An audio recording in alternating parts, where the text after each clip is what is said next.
Alors, merci Laurent d'être avec nous. Non, mais merci à toi d'être venu. Je voulais te demander au sujet de ton parcours. Est-ce que tu peux m'expliquer un petit peu ton parcours? Mon parcours aquariophile, Ouais. je suppose, oui. Alors, moi, l'aquariophilie, j'ai commencé, on va dire, sur le tard. Et je me suis très rapidement dirigé vers l'aquascaping. C'est là que je me suis rendu compte que c'était une vraie discipline où il y avait beaucoup de choses à apprendre, beaucoup de choses à maîtriser, et qu'il fallait se renseigner un minimum avant de se lancer. J'ai eu la chance de m'inscrire sur des forums où des gens m'ont rapidement aidé à comprendre pas mal de choses.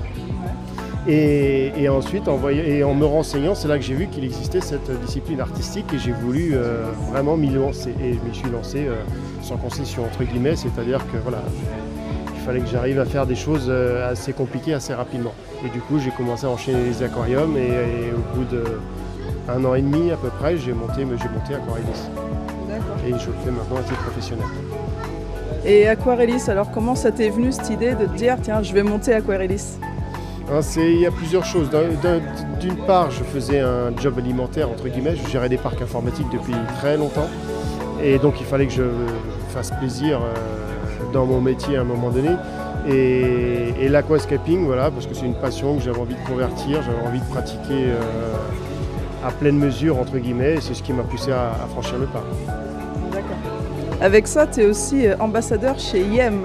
Alors comment ça s'est passé?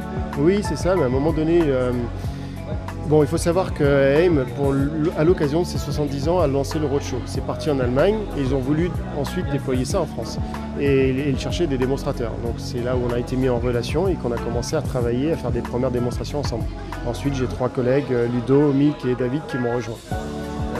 Et c'est comme ça que j'ai commencé donc fin 2018 à faire des démonstrations et là ça fait un petit moment qu'on tourne ensemble et qu'on fait ces animations qui marchent vraiment bien. Au niveau de ton bac du coup, que tu nous as fait aujourd'hui, est-ce que tu peux nous dire un petit peu les matériaux que tu as utilisés, un petit peu la technique que tu as pu approcher? Alors au niveau des matériaux, alors déjà il y a la partie, alors on est sur l'aquascaping, donc ce sont des éléments forcément complètement naturels. Au niveau du sol, je suis monté haut en hauteur, donc j'ai utilisé de l'aqualite pour maintenir ce sol. J'ai mis un sol technique par-dessus, avec l'avantage et les propriétés qu'il propose. Suite à quoi j'ai fait mon agencement avec les roches, donc j'ai mis des gros blocs d'Ocostone, qu'on appelle également Dragonstone, qui a été bien nettoyé au préalable parce qu'à la fin de l'animation on remplit. Et voilà, donc j'ai constitué mon décor avec ces roches, des racines des spiderwood, on les appelle aussi racines de vigne rouge. Et ensuite j'ai mis les différentes plantes. Alors surtout des plantes pour composer la partie basse. Cette fois-ci je n'ai pas maquillé mes racines avec des épiphytes, j'ai uniquement mis des mousses en hauteur et un tapis de rotala au fond. D'accord. Et chez le particulier par exemple, la personne qui regarde la vidéo se dit ah c'est génial, moi aussi j'essaierais bien. Est-ce que c'est accessible? Est-ce que c'est difficile? Est-ce qu'au niveau de l'entretien, de l'investissement, comment que ça se passe? Alors accessible, ça dépend.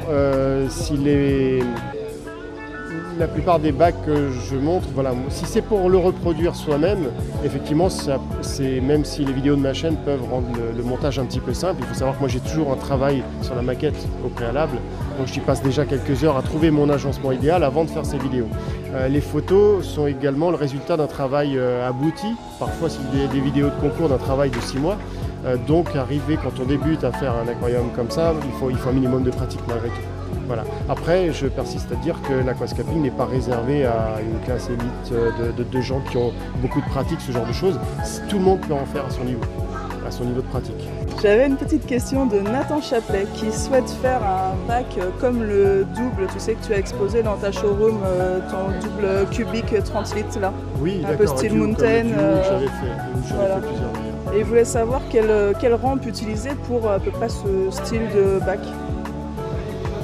Moi, j'ai conservé les éclairages d'origine qui sont les spots qui étaient fournis avec chacun des cubes. C'est du fluo compact. Maintenant, il y a des rampes ça dépend de la longueur qu'on va obtenir avec les tubes.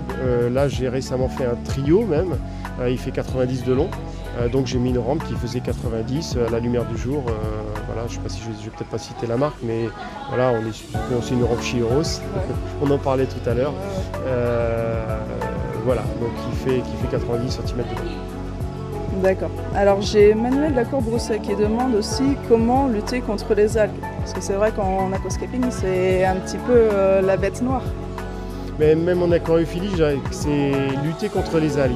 Alors la lutte contre les algues, il existe des produits, il existe des solutions naturelles. Avant tout, il faut trouver la cause pour régler un problème avant de commencer à faire des traitements. Mais bien au-delà de ça, j'irais dire qu'avant de lutter contre les algues, le meilleur remède, c'est plutôt d'être dans la correction, d'être dans le rattrapage, c'est d'être dans l'anticipation. C'est-à-dire bien penser son projet avant, c'est-à-dire comment je vais choisir mon matériel, quel éclairage je vais mettre dessus, est-ce que je vais mettre du CO2, quelles conditions je vais apporter à mes plantes. La disposition de l'aquarium aussi est important. Voilà, il faut monter un projet, il faut l'étudier avant de se lancer tête baissée, sans trop avoir pris de renseignements. Et c'est comme ça qu'on évite, si on choisit des poissons, une population qui n'est pas adaptée, on va avoir un taux de mortalité élevé et ça va générer de la pollution, ça va générer des algues.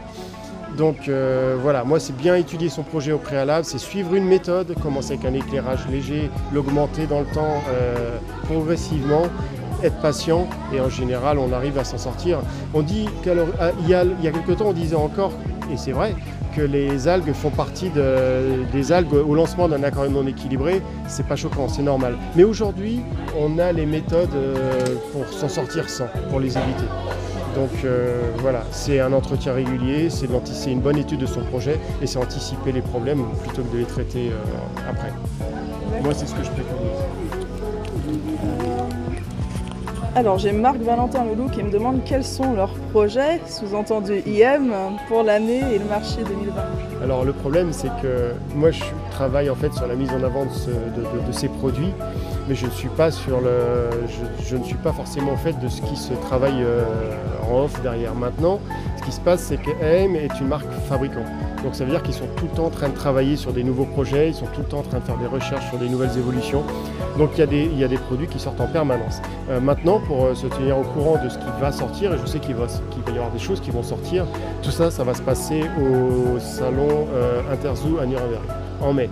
Et c'est à partir de là seulement qu'il y aura des annonces et qu'il y aura des nouveaux produits de lancer. D'accord. Alors j'ai aussi Marc Boulanger qui me demande comment lutter contre les algues pinceaux, donc on revient toujours sur le sujet un peu à l'avant, et avoir un bon équilibre nitrate-phosphate. Les algues pinceaux, généralement, il faut trouver la cause. Une fois de plus, les algues pinceaux, on connaît des traitements. Ça peut venir d'un problème des lumières, ça peut venir d'un problème de filtration. On ne peut pas forcément répondre comme ça. Il faut relever les taux, il faut regarder s'il n'y a pas un problème ailleurs. Moi, je ne saurais pas répondre comme ça si je ne fais pas une étude, si je ne prends pas les taux, si je ne regarde pas. C'est un peu compliqué en fait de répondre à ça. Quant au taux nitrate, phosphate, moi plutôt qu'une proportion entre les deux, le fameux rapport de Redfeld, je cherche plus à être dans les proportions voulues, c'est-à-dire de ne pas être à zéro parce que les plantes en ont besoin et de ne pas dépasser certains seuils pour ne pas arriver dans les taux de pollution. Donc c'est des changements d'eau qui permettent dans un sens de les éliminer, comme ce sont des produits fertilisants qui permettent de remonter les niveaux dans l'autre sens. Sinon j'ai John Titor qui demande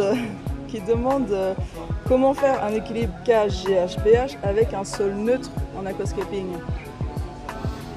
Là c'est un peu plus compliqué. Est-ce que c'est réalisable déjà un aquascaping avec un sol neutre? C'est beaucoup plus compliqué. On est obligé d'utiliser, non, on n'est pas obligé d'utiliser un sol technique, mais c'est quand même, ne serait-ce que pour la pousse des plantes, c'est quand même de gros avantages. Et sur le jeu des paramètres, aujourd'hui, c'est difficile de se passer de cet avantage-là. Voilà, on sait que le sol, comme tout sol, s'épuise à un moment donné, mais l'inconvénient de ce sol, c'est qu'il perd son pouvoir tampon, certes. Mais bon, un bac en aquascaping, en général, on le refait assez régulièrement, donc on sait comment le faire durer plus longtemps, notamment avec les changements d'eau 100% osmosée, voire reminéralisée. Maintenant je sais que je ne réponds pas forcément à la question, mais aujourd'hui on simplifie la réponse en utilisant ce sol finalement. D'accord. Et pour ceux qui sont intéressés par ton travail, où est-ce qu'ils peuvent te contacter? Par quel biais? C'est une bonne question, sachant que mon travail, je donne des formations aussi pour apprendre aux débutants à faire ce genre à gagner du temps sur les différentes étapes. Et pour me contacter, j'ai donc mon site aquarelis.fr sur lequel sont toutes mes coordonnées. Il y a mon mail, il y a mon téléphone, tout est sur mon site, dans la rubrique Contact. D'accord, donc dans la rubrique Contact du site Aquarelis. Est-ce que tu as peut-être un petit mot à dire pour conclure?